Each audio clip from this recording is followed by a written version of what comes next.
1220.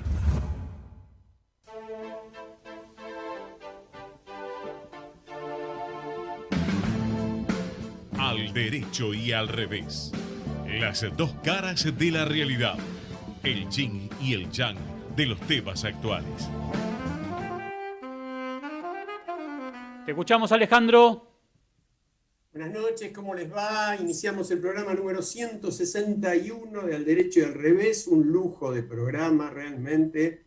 La vamos a pasar muy bien, vamos a proponer muchas cosas, vamos a tratar muchos temas, pero queremos empezar, antes de darle la bienvenida a nuestra invitada, que la están viendo en imagen, todo el equipo está en imagen, queremos empezar con un pequeño toque de humor que matiza lo que son estos días de trabajo remoto. A ver, Gerardo, por favor. Hace 2 meses y medio que enseño por Zoom y que le doy todo el tiempo al aula virtual. Y para colmo el celu empieza a sonar otra vez. Van a pedir más trabajo seguro que él. ¿Quién es? Soy yo. ¿Quieres esta vez? Mande un mail. Es tarde. ¿Por qué? Porque ni se te ocurra que pienso responder. Por eso basta cortarla con grupos de WhatsApp y Facebook y pega la vuelta.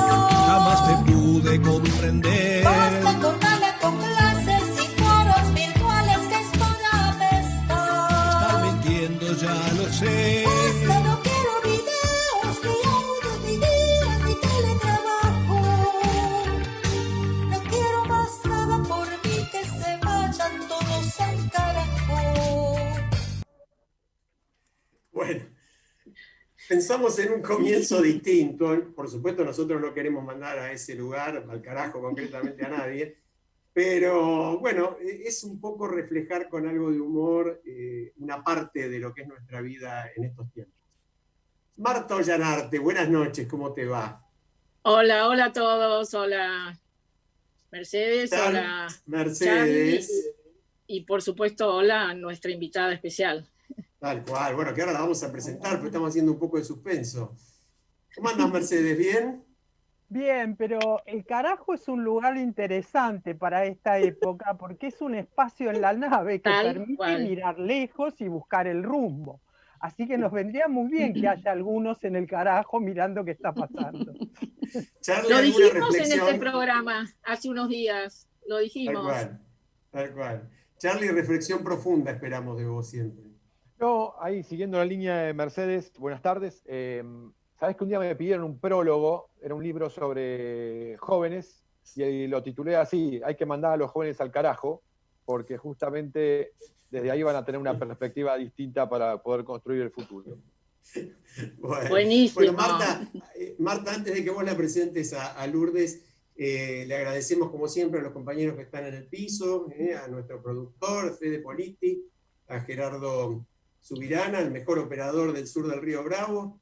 Ahí andan dueños del estudio. Y bueno, y la presentamos a María Lourdes Puentes Olivera. Aunque ella Sí, claro. Claro, bueno, voy a leer algo de lo que es María Lourdes Puentes Olivera. Licenciada en Ciencias Políticas con especialización en Relaciones Internacionales de la Universidad Católica Argentina, magíster en Relaciones Internacionales de la Facultad de Ciencias Sociales. Además es docente en varias materias, entre ellas Estrategia y Seguridad Internacional, e Introducción a las Relaciones Internacionales, y es miembro del Comité de Maestría de Defensa Nacional. Pero a nosotros hoy nos interesa en su calidad de directora de la Escuela de Política y Gobierno de la Universidad Católica Argentina. Y digo por qué. Porque se han venido realizando en la UCA y con el sistema virtual, obviamente, desde hace varias semanas, encuentros entre personas de distintas ideologías políticas, distintas pertenencias, con una organización impecable. María Lourdes es una de las organizadoras, y se han trabajado temas tales como institucionalidad, yo tuve oportunidad de colaborar algo en ese aspecto, economía, educación, federalismo, y hay un importantísimo documento con conclusiones. Pero que nos cuente de esto Lourdes, y yo quiero hacerle una sola pregunta inicial. Atento a que eran tantos los que participábamos, ¿fue fácil o difícil juntarlos? Bueno, primero buenas tardes, bueno, a ustedes, a este equipo de lujo que ya me estoy divirtiendo antes de empezar, Alejandro, Marta, Mercedes y Charlie. Charlie es profesor en uno de nuestros cursos de posgrado, así que ya lo conocía. Y con Marta estamos caminando hace bastante tiempo el camino del encuentro. Así que bueno, y por supuesto a toda la audiencia y a todo el equipo que tienen ustedes atrás, que vos recién mencionabas, Alejandro, sé lo que es cuando hay un equipo atrás, por eso de verdad hay que valorar ese esfuerzo. Mirá, la verdad es que nosotros mismos nos sorprendimos del proceso. Hay algo que nosotros estábamos palpando, yo desde la escuela, pero desde todos los sectores donde me estaba moviendo y muchos que hemos compartido con vos, Marta, que la demanda por el encuentro hace rato está corriendo en los ámbitos académicos, de las ONG. Hay un reclamo ya antes de las elecciones pidiendo este encuentro. Vos lo mencionabas hoy, antes de que empezáramos, con las organizaciones en las que vos participás, que vienen con Argentina Conversa, que como que hay una demanda muy fuerte. Y bueno, nosotros dijimos, bueno, pero en la pandemia no podemos parar, o sea, nos juntamos un grupo de compañeros y dijimos, tenemos que probar. Y yo creo que ayudó la pandemia porque muchas de las personalidades que participaron, no sé si hubieran participado en una presencial, ¿no? De alguna manera la virtual facilitó, y no lo digo solo por lo tecnológico, yo creo que lo digo por lo situacional, porque a todos nos dejó en un lugar donde nos preguntamos todo el tiempo, che, ¿esto valdrá la pena? Con posibilidad. Antes no te dabas ni el lugar de preguntarlo porque no llegabas, tenías otra cosa y no llegabas a ese lugar que te invitaban. Pero ahora las alternativas son como más flexibles. Entonces, la verdad es que nosotros, los organizadores, lo interesante es que estaba Fernando Vilela, que él viene del campo de la bioeconomía, porque dirige un programa de bioeconomía en la UBA. Entonces, bueno, Jorge Arias, con el que transitamos algunas organizaciones, así parecido a lo que hace Marta, Pascual Albanese, bueno, éramos distintos compañeros que teníamos círculos de relaciones diferentes. Entonces dijimos, ¿por qué no probamos? O sea, tratemos de dar la charla. Y nos empezamos a sorprender, porque invitábamos y decían que sí. Y después, esa era la primera, la de invitar. Después la segunda y la más difícil, era invitar a figuritas para que hablen 7 minutos a una reunión de 2 horas. Bueno, por supuesto no voy a mencionar quién, pero hubo quien dijo, yo en un horario central de la mañana, para hablar solo 7 minutos, estoy muy ocupado. Y en realidad era verdad, porque era una persona muy ocupada.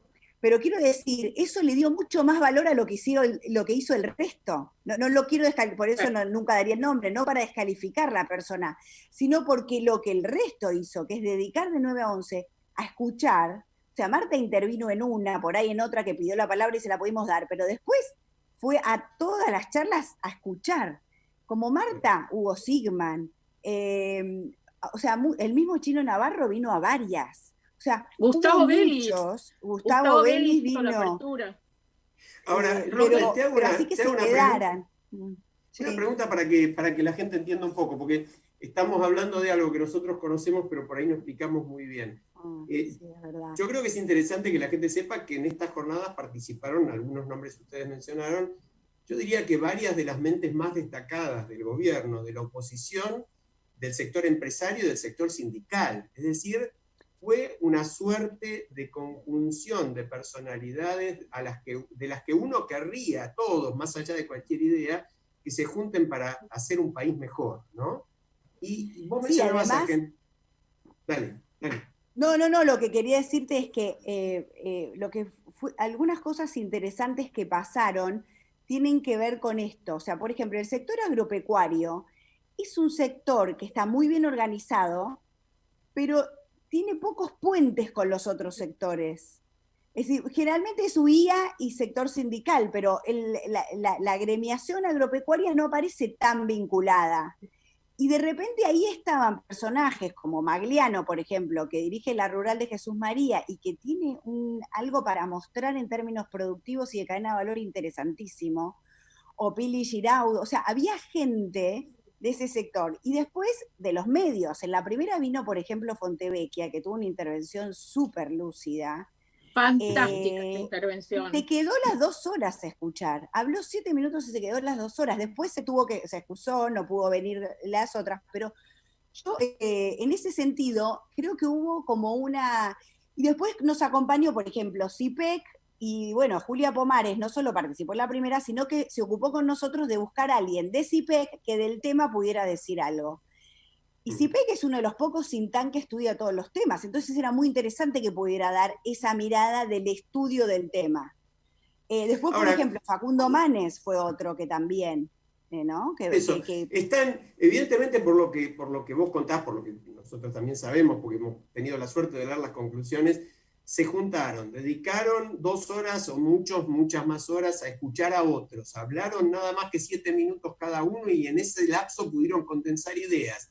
Ustedes sacaron conclusiones que son fantásticas y uno se pregunta, ¿cómo puede ser que todo eso no sirva para entender de una vez por todas que necesitamos acuerdos amplios, políticas de Estado?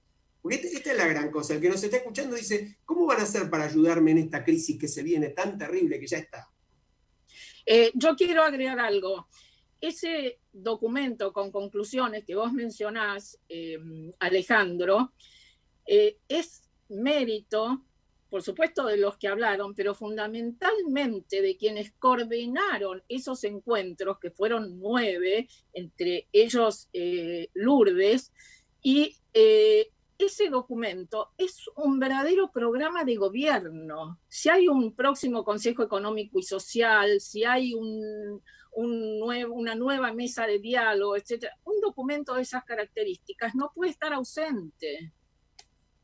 Yo creo que sí, pero también es verdad que, que si no está la voluntad política, o sea, si no está convocado desde la política, no deja de ser, que es lo que señala siempre Salvia cuando interviene, no deja de ser una expresión de deseos de un montón de sectores que creen. A mí me sorprendió, por ejemplo, estuvo Melconian, que le costó un montón hablar 7 minutos, pero los habló. Y nosotros pensamos que no iba a firmar el documento, y lo firmó. Me dijo, pero no encontré lo de la estabilidad macroeconómica, me hizo reír. Y estaba, después le mostré que estaba en el párrafo. Pero lo interesante es que yo de verdad creo que los actores se pueden poner de acuerdo, pero vos necesitas el actor político que decida que la decisión pase por ahí. Eso es lo que me parece que está faltando, porque ahora, el presidente, de hecho nosotros pasamos un video hoy en un encuentro que tuvimos hoy para discutir el Consejo Económico y Social, donde él llama al Consejo Económico y Social. Y aparentemente todo el tiempo se está hablando de eso, pero da la sensación de que estamos todo el tiempo como esperando algo que no llega. Me parece que los actores hoy están preparados para ir. Hay que ver si están preparados para hacer, porque hay 2 cosas, por ejemplo, el pacto fiscal que habría que armar, porque una de las cosas que más salió es el pacto fiscal.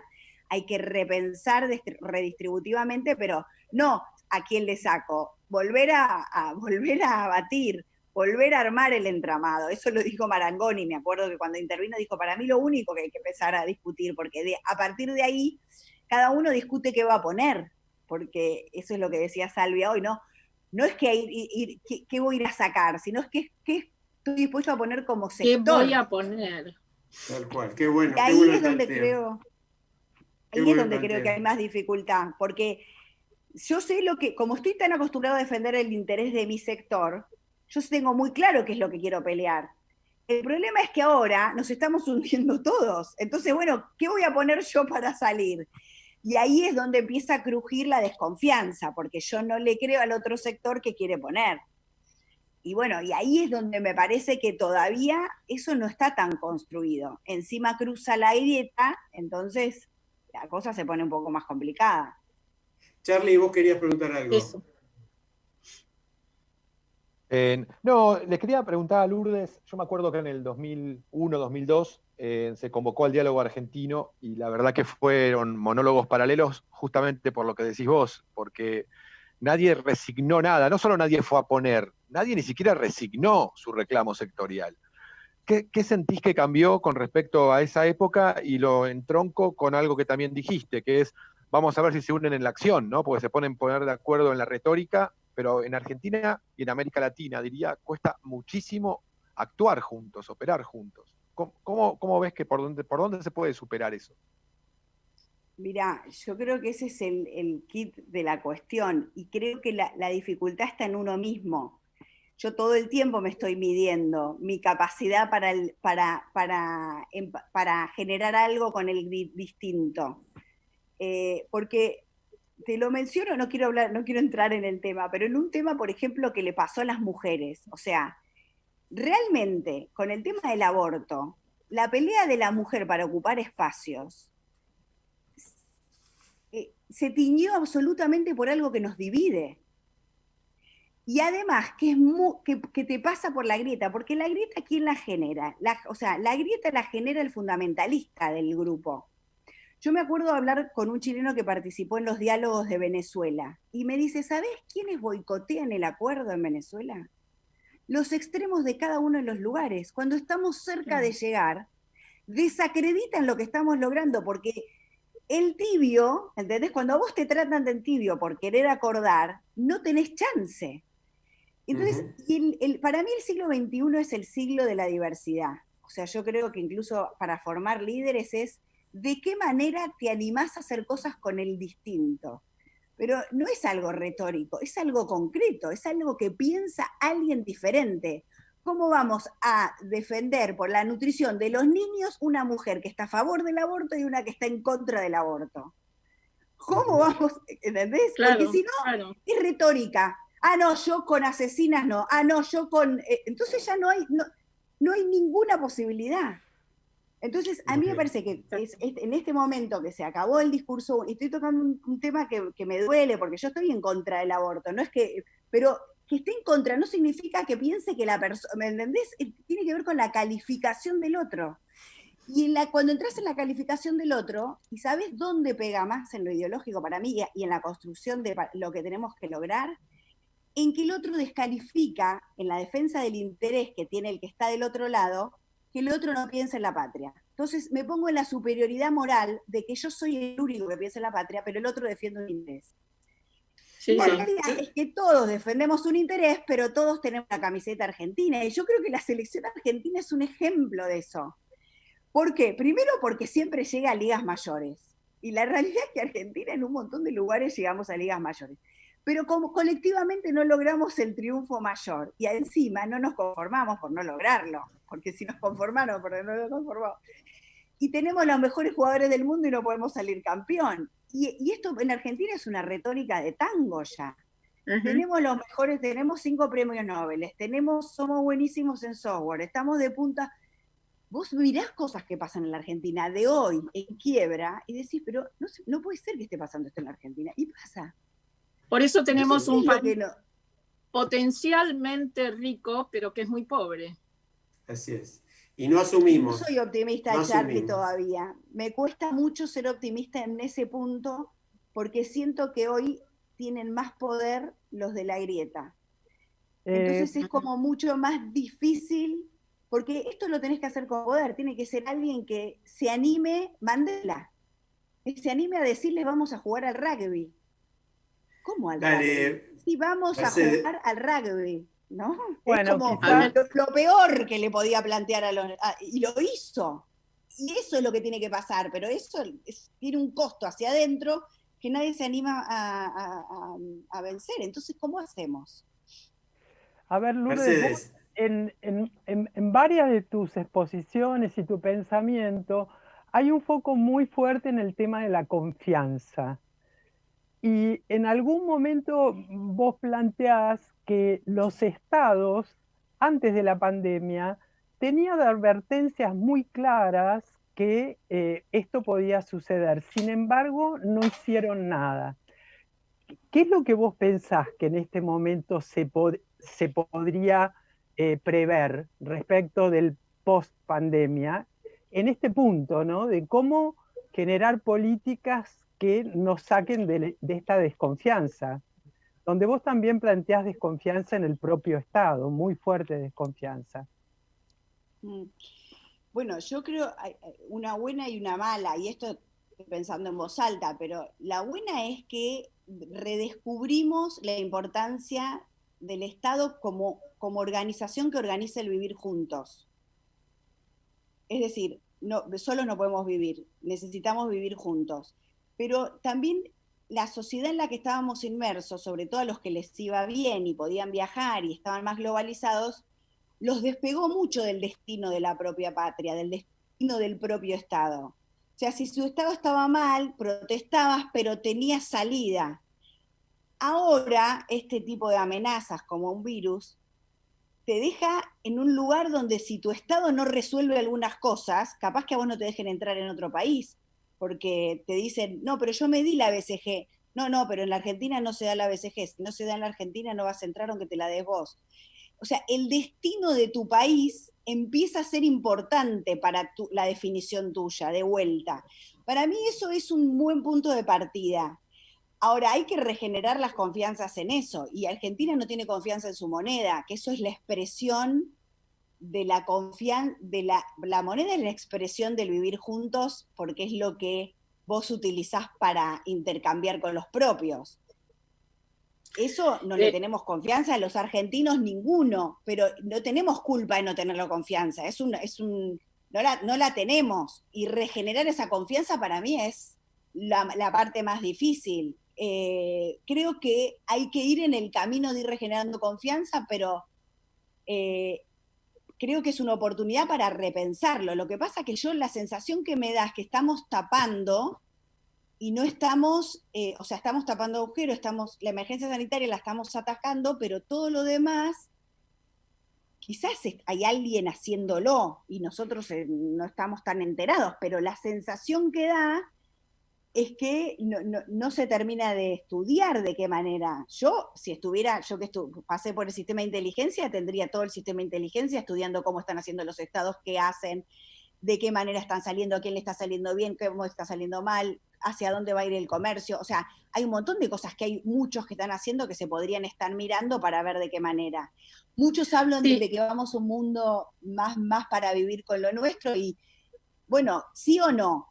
O sea, por ahí no, porque los chilenos no están, por ejemplo, el otro día me contaba alguien que está en el Banco Provincia que los chilenos no logran ocupar lo que tienen que exportar y nos están pidiendo a nosotros, entonces están buscando gente que produzca eso. O sea, hay oportunidades, tiene que haber gente estudiando de qué manera.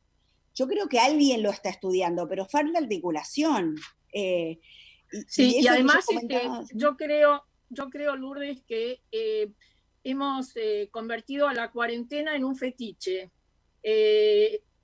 Puede ser para unos un demonio y para otros la salvación. Y no es ni una cosa ni otra, es un medio.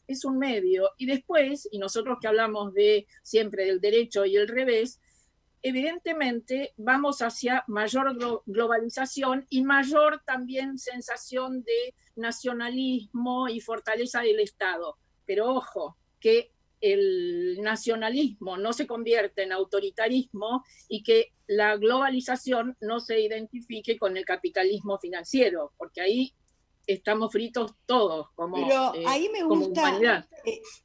Ahí me gusta, Marta, lo cito porque lo escuché de él y no me gusta robar la idea, aunque la robo. Andrés Malamud, que no sé si supongo que lo conocen, aunque es un politólogo, que me gusta porque como está afuera, puede mirar los procesos de una manera distinta. Y él señala todo el tiempo que también es verdad que la democracia puede salir fortalecida, en el sentido... Claro. Primero, Argentina está demostrando que el sistema político se está consolidando. Hay dos grandes coaliciones, eso ni siquiera pasa en Brasil, en México, está todo partido. Hay dos grandes coaliciones, eso está, dentro de las coaliciones hay extremos, pero eso pasa siempre. O sea que me pareció interesante esa mirada. Es un país que no es violento, no se mata al distinto, nos matamos verbalmente, pero no nos matamos. O sea, no se matan periodistas, no se matan políticos, eso pasa en Colombia, pasa en México, pasa en Brasil.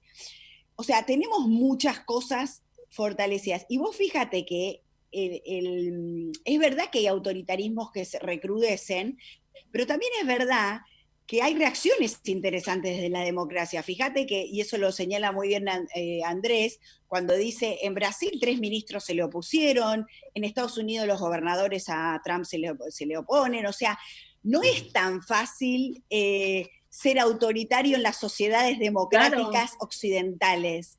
Y va a Las depender otras ya no eran. va a depender muchísimo del protagonismo o no que tenga el conjunto de la sociedad.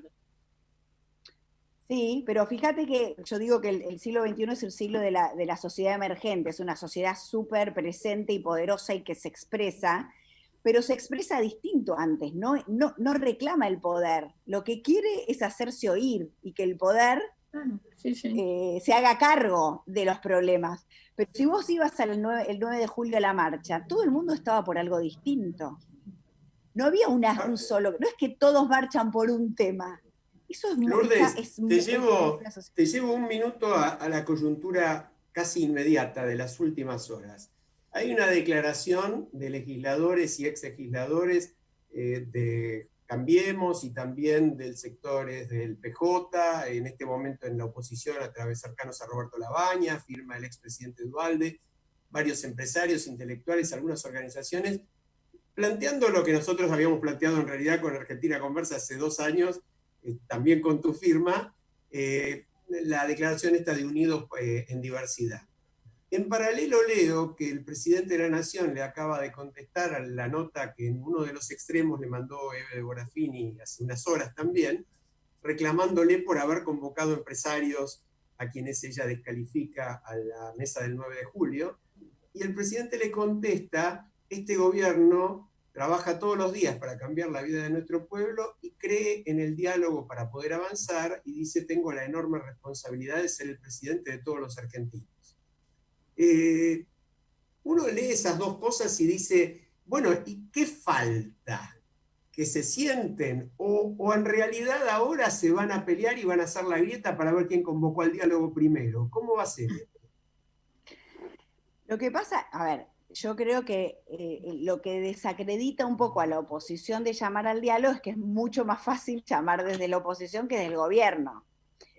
Entonces, los que hoy lo piden, lo tuvieron en su momento al poder y hubiera estado bueno que muchas de las cosas se construyeran juntos. Hubo en su momento un reclamo, Marta lo recordaba cuando empezó con Argentina Conversa. Eso no inhabilita, uno también crece, evoluciona y a veces cuando se va del poder entiende. Puede ser, pero bueno, es difícil en este juego de desconfianzas y tomando lo que Charlie decía recién, que uno crea un poco cuán genuino juega la necesidad del diálogo. Yo lo creo que sí, porque estamos en una situación muy crítica y todo el mundo la está viendo, y creo que hay voluntad. El presidente tuvo muchas declaraciones en este sentido. Lo que pasa que después pasan cosas desde el gobierno que a uno lo dejan en duda. O sea, el diálogo que él tiene, por ejemplo, en la UBA con Lula, es un diálogo que deja mucha duda en relación a lo que dijo hoy, por ejemplo, ¿no? En términos regionales. Entonces, por eso digo que me parece que no es tanto la declaración, que la declaración es más fácil, incluso la firma es más fácil, que es un poco lo que discutía en otro sector en relación a unos decretos que se habían dado. El problema en la Argentina no es la ley, porque la ley no se cumple, no hay tanto respeto con la ley. El problema en la Argentina es lo que se hace. Porque a mí me ha pasado muchas veces con muchos políticos, que no voy a mencionar, pero me encanta escucharlos y digo qué grandes cuadros, y cuando veo la provincia que dejaron, el lugar que pasaron, si no hay transformación, el político se conoce por lo que realiza, no por lo que dice. Y lo que necesitamos es la realización. Entonces, por eso me parece buenísimo que el presidente lo diga. Necesitamos que se haga, es decir, y la sensación fue que algunas de las cosas que pasaron, como puede ser la expropiación de Vicentí, pero fueron como cosas que no se hablaron, se hicieron y después se vuelve para atrás, es como que no hay no se ve esa... yo conozco muchísimos que están en el gobierno trabajando en ese sentido, pero al final no aparece. Entonces, no sé, Tal cual. yo creo que hay mucho más coraje en acordar hacer algo con el que piensa distinto que en defender la bandera propia. Yo creo que ese es el gran desafío. Perfecto. Muy buen mensaje. Vos sabés que el tiempo es tirano en los medios, lamentablemente. Nos querríamos quedar con vos todo el programa, pero nos vamos a tener que ir a la pausa. Yo tomo una frase muy linda, bueno, la de recién fue mejor, pero esta es más linda para la gente. Alguien que se anime a decir vamos a jugar al rugby. Esa metáfora de Mandela me encantó. Muy buena. Lourdes, te agradecemos mucho tu presencia en el programa y desde ya que te vamos a convocar nuevamente porque estos son temas que nos interesan a todos muchísimo. Bueno, Gracias, Lourdes. Lourdes. Muchas gracias por la oportunidad, en serio. Muy lindo, y además encontrar gente que tira y que tiene la pasión por lo que yo creo que es el encuentro en los argentinos, siempre es alentador y esperanzador. Seguiremos intentándolo. Nos vamos a la pausa. Ecomedios.com AM1220. Estamos con vos. Estamos en vos. Omint Digital, la primera plataforma online para cotizar y comprar un plan médico con cobertura nacional para vos y tu familia. Ingresá en omintdigital.com.ar y conoce más. Superintendencia de Servicios de Salud. Órgano de control de las empresas de medicina prepaga. 0800-227-2583. SSSsalud.gov.ar. RNMP 1336.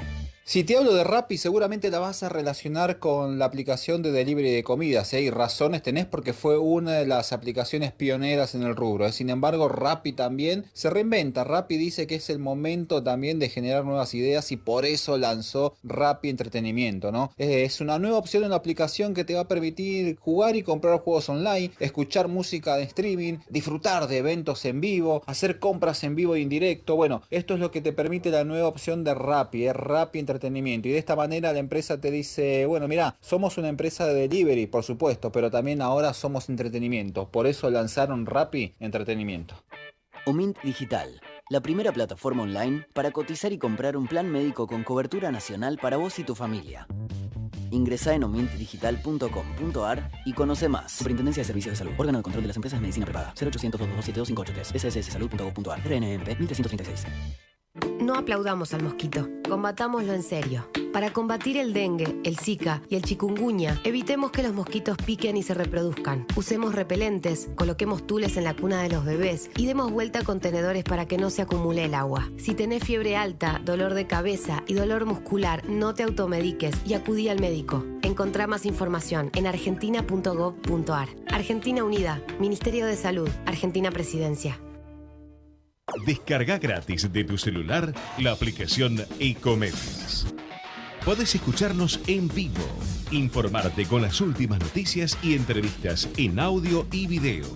Búscala y bajate la aplicación Ecomedios. Gracias por quedarte en casa. Gracias por no ser familiero. Por el aguante de vivir sin fútbol. Por hacer que cada día sea distinto para los más chicos. Pero también gracias por salir y arriesgar tu vida para salvar muchas otras. Por ir al campo, por llevar el trabajo a los más importantes, por estar ahí, en la caja del súper, como si nada hubiese cambiado. Gracias por el esfuerzo, por el optimismo, por darle para adelante. Aislados, pero más unidos que nunca. Argentina Unida, Argentina Presidencia. Podés vernos en vivo en ecohd.com.ar. ecohd.com.ar. Conectate con nosotros. Contestador 5-254-2353.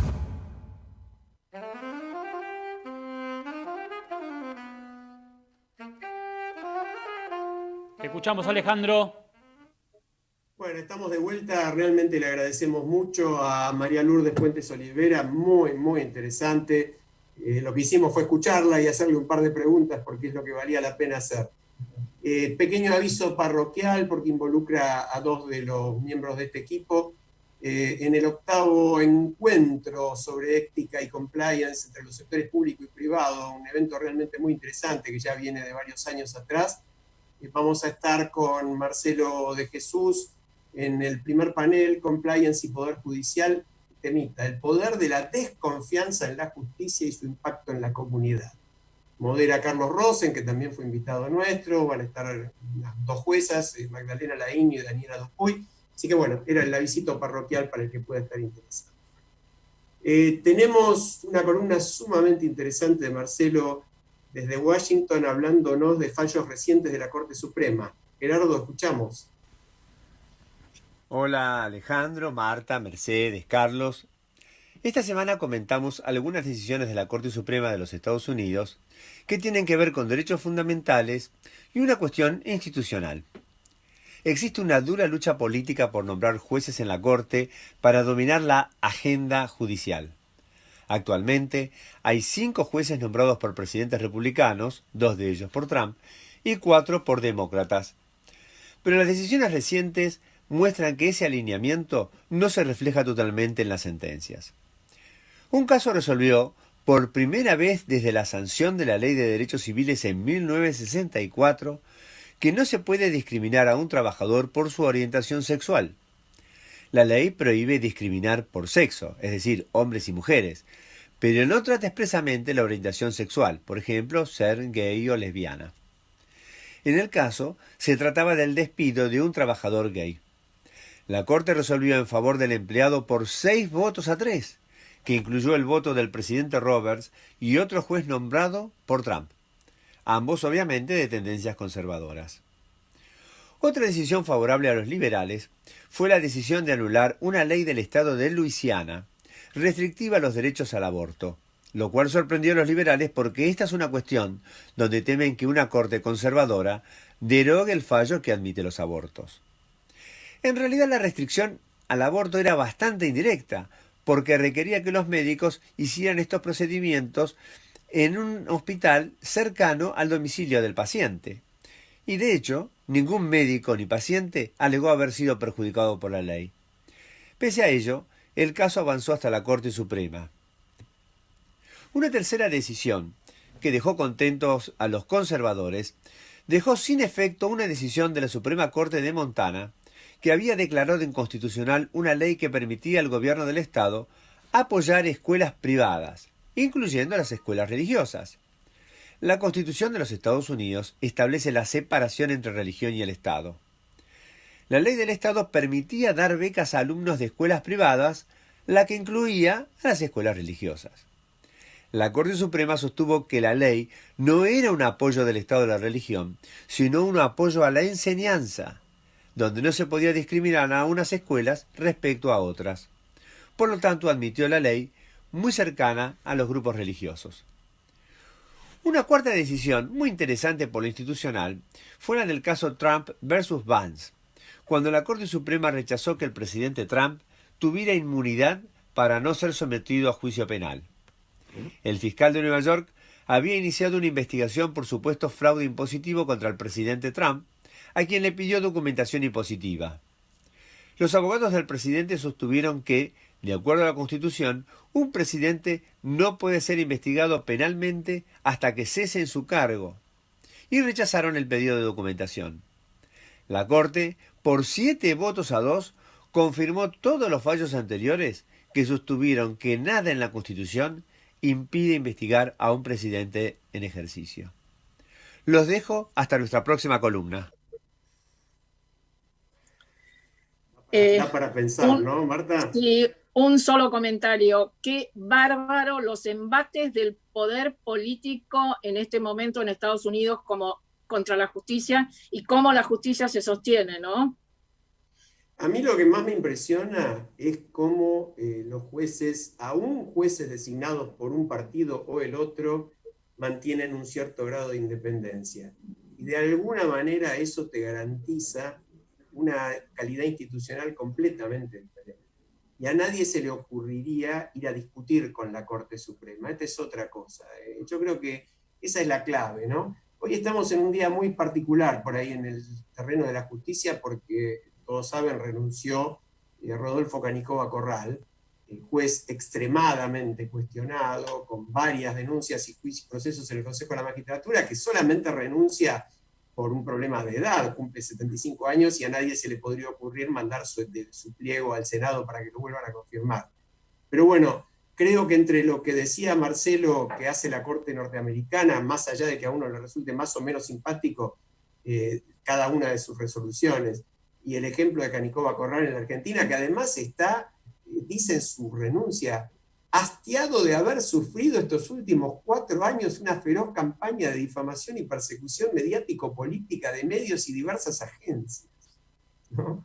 Alguien que vive en una casa, paga $3.000 de alquiler y dejó su mansión para además agregar, porque no estaba tan cómodo en la mansión que tiene, que según dicen es extraordinario. No sé, Charlie, si querés agregar algo sobre el tema, sin mucho puteo. Sobre Canicova Corral no voy a agregar nada. Fue uno de los jueces que me tocó de alguna manera reseñar en el libro que hicimos en Poder Ciudadano, ya hace más de 20 años, sobre quiénes quieren la justicia. Un banco de datos de jueces. Y Canicova Corral estaba en el Foro Económico, creo. No, pero un comentario sobre la columna, que es la siguiente. Me parece que la gran diferencia que hay con una justicia independiente y una justicia cooptada es justamente lo que marcaba Marcelo con el ejemplo de los fallos, ¿no? Cuando un juez responde a valores colectivos y no a intereses particulares, no importa la afiliación ni quién te puso en el rol, etcétera. Lo que rige tu interpretación de la ley es el valor colectivo, más allá de tu interés particular. Ahora, cuando no tenés independencia y te coerciona el que te puso en el rol, claramente tus fallos responden a intereses particulares y alejándote de los valores colectivos. Entonces, el gran problema que me parece que hay en Argentina, y Lourdes hablaba de la grieta, yo no creo que haya una grieta ideológica, porque en definitiva la ideología es una manera de organizar las ideas, y como hay muchas maneras de organizar las ideas, hay muchas ideologías, si no todo sería muy aburrido. El problema es justamente que estamos más atrás, ¿no? Estamos en una grieta de marco de valores, ¿no? Es decir, ideología con valores es ideología sin valores es corrupción. Y el problema en Argentina es ese, ¿no? Es decir, el rompimiento del marco de valores. Y eso en la justicia es la ruptura de la independencia. Mercedes. Sí, coincido con lo que plantea Charlie, pero hay una nota muy interesante de Jorge Galperín, donde plantea que uno de los obstáculos que enfrentan las democracias contemporáneas se ubican más en el plano de las reglas no escritas, además de lo que nos pasa en la estructura judicial. Lo que tenemos, lo que O'Donnell llamaba, que como Marta en algún momento lo planteaba, ya lo hemos dicho en varios programas, es esta cuestión de la ciudadanía de baja intensidad. Entonces, adhiero a lo que plantea Charlie sobre el tema de valores, pero sobre todo aquellas reglas no escritas que nos permiten a todos nosotros tener poco compromiso con la ética, poco compromiso con la propia responsabilidad, y por ahí también pasa el tema, es decir, no me quedaría conforme con señalar solamente las dificultades reales y profundas que tenemos en nuestra justicia cooptada por la política. Bueno, muy, muy interesante realmente lo que nos planteó Marcelo. Teníamos otro tema planteado que da para un desarrollo obviamente mucho más largo. Nos preguntamos por qué se agravaron en el mundo y en la Argentina las desigualdades de género, la discriminación y la violencia contra las mujeres durante la pandemia. Y hay un muy buen artículo de Patricia Manusovich en Infobae ayer. Patricia es una especialista en ética y compliance y en integridad pública. Además es prosecretaria actualmente de la DAIA, fue enlace de integridad del Ministerio de Desarrollo Social. Y le pedimos que nos resumiera rápidamente las ideas para introducir el tema. Gerardo, tenés el audio de Patricia Manusovich, por favor. Hola, buenas tardes a todos y muchas gracias por la invitación. La pandemia encontró un mundo tremendamente desigual. Un mundo de hiperconcentración de riqueza y con un 40% de la población viviendo bajo nivel de pobreza. un mundo de todavía hay países en los cuales las mujeres ni siquiera gozan de los derechos civiles más básicos, y me refiero a que no pueden ni estudiar, ni manejar, ni viajar sin pedir permiso a un hombre. Entonces la pandemia encontró un mundo desigual y lo que ha hecho es exacerbar las desigualdades de género preexistentes, impactando particularmente en mujeres expuestas a situación de mayor vulnerabilidad social, ya sea por la edad, por la orientación sexual, por la identidad de género, por la etnia. ¿Y por qué digo esto? Porque con la pandemia las mujeres han asumido aún más tareas de cuidado, porque en un contexto de destrucción de empleo las mujeres parten de una situación de desigualdad en el mercado de trabajo porque registran mayor tasa de desempleo, de precariedad laboral, de trabajos temporales, porque producto de la pandemia muchas mujeres se ven obligadas a convivir con sus agresores y ello implica perder el apoyo y la contención del tejido social. Porque a pesar de que las mujeres representan el 70% de las profesiones sociosanitarias que están al frente de esta pandemia, me refiero a las médicas, enfermeras, farmacéuticas, psicólogas, siguen sin participar de los espacios de decisión en el ámbito de la salud, porque la subrepresentación de las mujeres es propio y se reproduce en todos los ámbitos y sectores. Entonces, la pandemia lo que ha hecho es reforzar la urgencia y la necesidad de construir políticas públicas y privadas que permitan erradicar de una vez por todas una de las más graves violaciones de los derechos humanos. Bueno, la verdad que la capacidad de síntesis de Patricia ha sido impresionante, ¿no? Fantástico. Sí. Yo recomiendo efusivamente la lectura de su artículo, un artículo titulado Igualdad y violencia de género, el mundo que rodea la pandemia, repito, en Infobae lo pueden encontrar, donde ella da una cantidad de datos, además de los que mencionó. Yo quería agregar que la ONU Mujeres, comunicó hace poquito tiempo, que ya antes de la pandemia, en 2019, 243 millones de niñas y mujeres, a ver si entendemos, en un año, 243 millones de niñas y mujeres denunciaron violencia sexual o física de sus parejas. La estimación es que solo el 40% denuncia. Podemos sacar la cuenta. Sí, sí, sí. Bueno, ya lo hemos dicho también en el programa, ¿no? La casa es el lugar más seguro contra el virus, pero el más inseguro cuando hay casos de violencia de género, ¿no? Violencia familiar. Quiero recomendar muy especialmente, yo no soy miradora de series ni de Netflix y esas cosas, pero descubrí que hay unos cortos hechos por muy buenos directores, se llama Hecho en Casa, recomiendo especialmente, porque hay uno, justamente el primero de ellos, es un joven que está en su casa, larga un dron en uno de los barrios más pobres de París. Hay unas imágenes desoladoras, pero a su vez bellísimas de ese lugar, y el dron capta una escena, se ve muy rápido, de violencia de género. Entonces uno piensa, ¿cuántos casos están ocurriendo en este momento así? Eso no fue parte de un guión, es parte de un dron que va dando vueltas y registrando lo que pasa. Tremendo. Mercedes, dale. Sí, uno de los...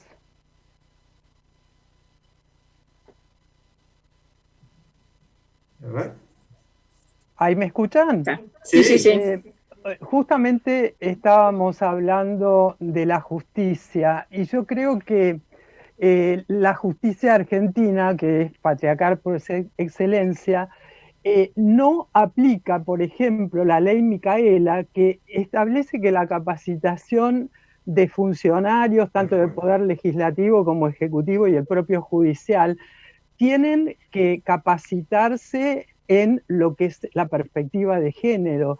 Entonces, acá lo que estamos planteando de la situación terrible de las mujeres dentro de la pandemia no va a mejorar post pandemia si no generamos políticas de largo plazo. Una de ellas es la capacitación de los funcionarios para que entiendan el problema, ¿no? Realmente entiendan el problema.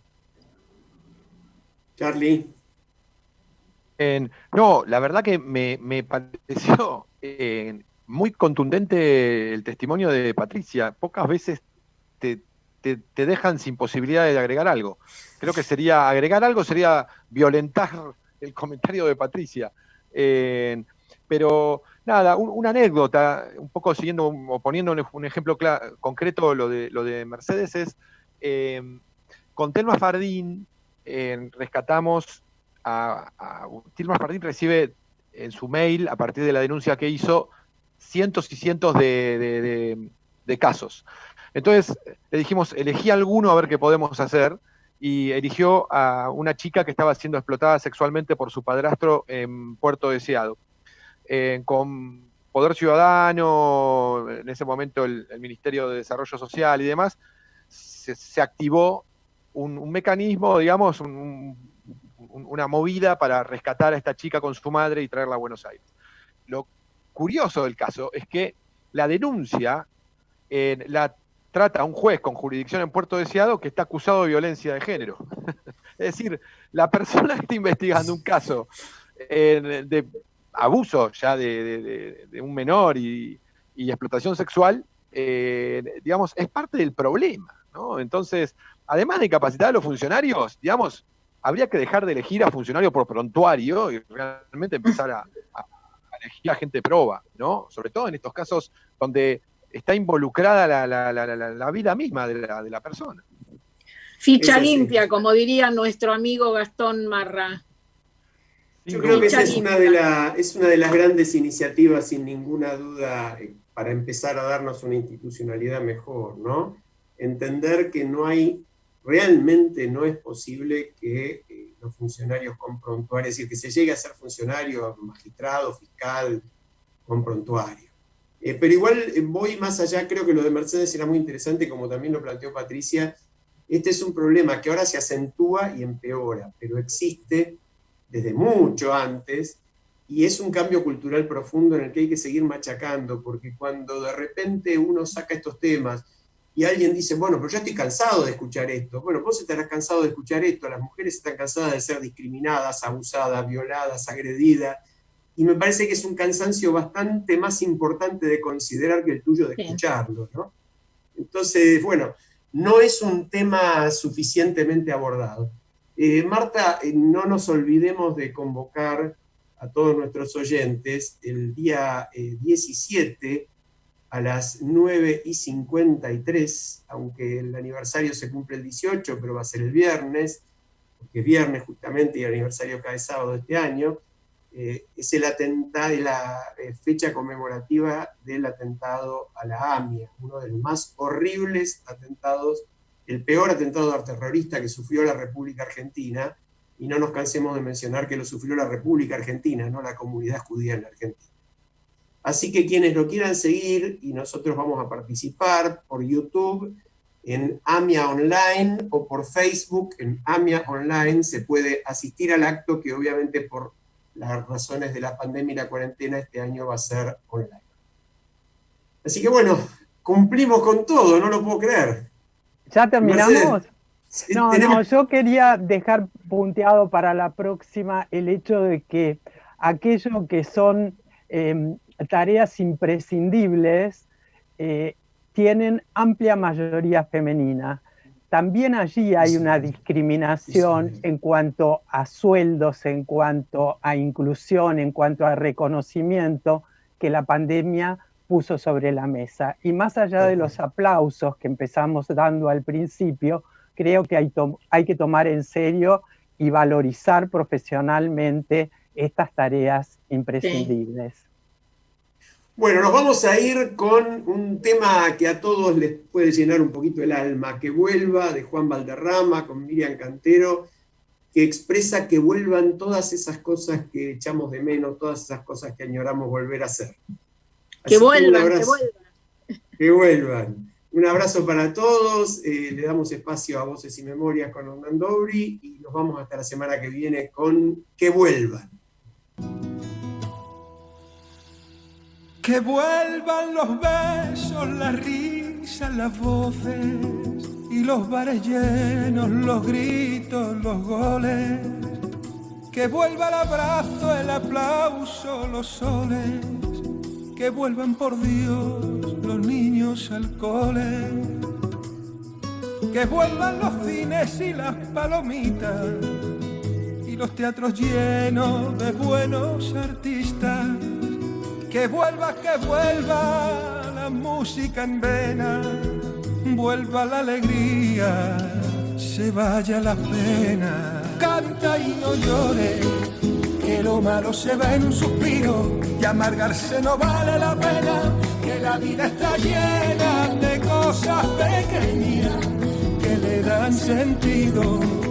Canta y no llores, que lo malo se va en un suspiro, y amargarse no vale la pena, que la vida está llena de cosas pequeñas que le dan sentido.